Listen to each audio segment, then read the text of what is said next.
বিহারের এক জাগ্রত কালী মন্দিরের অজানা কাহিনী। নমস্কার বন্ধুরা, স্বাগত আমাদের চ্যানেলে। সম্পূর্ণ তথ্যটি সংগ্রহ করা আপনাদের কাছে অনুরোধ, ভিডিওটি আপনারা সম্পূর্ণ দেখুন।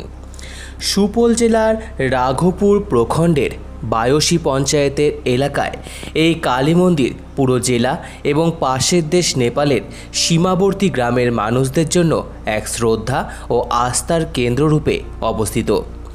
150 বছরের প্রাচীন এই মন্দিরে ভক্তদের আগমন সারা বছর ধরেই লেগে থাকে।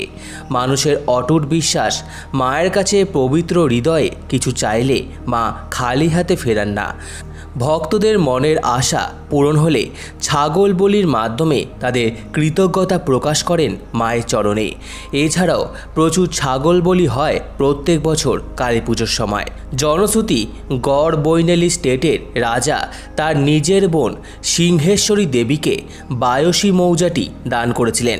সেই সময় থেকেই এখানে কালী পুজোর প্রচলন হয়। জানা যায় বাঁশ ও টিনের তৈরি মন্দির স্থাপন করে মায়ের পুজো অর্চনার ব্যবস্থা শুরু করা হয়েছিল। অনেক পরে 1967 সালে এক ভক্তের সৌজন্যে পাকা মন্দির গড়ে ওঠে। 10 বছর বাদে মন্দিরের বিস্তার এবং সৌন্দর্যীকরণ করা হয়। প্রথম দিকে মায়ের মূর্তি মাটির ছিল। 1993 সালে এক মহিলা ভক্তের সৌজন্যে মায়ের পাথরের মূর্তি মন্দিরে স্থাপন করা হয়। প্রত্যেক বছর কালী পুজোর সময় এখানে মেলার আয়োজন করা হয়, আর সেই সঙ্গে চলে মায়ের মন্দিরের সামনে বিস্তৃত পরিসরে কয়েকদিনব্যাপী কুস্তি প্রতিযোগিতা।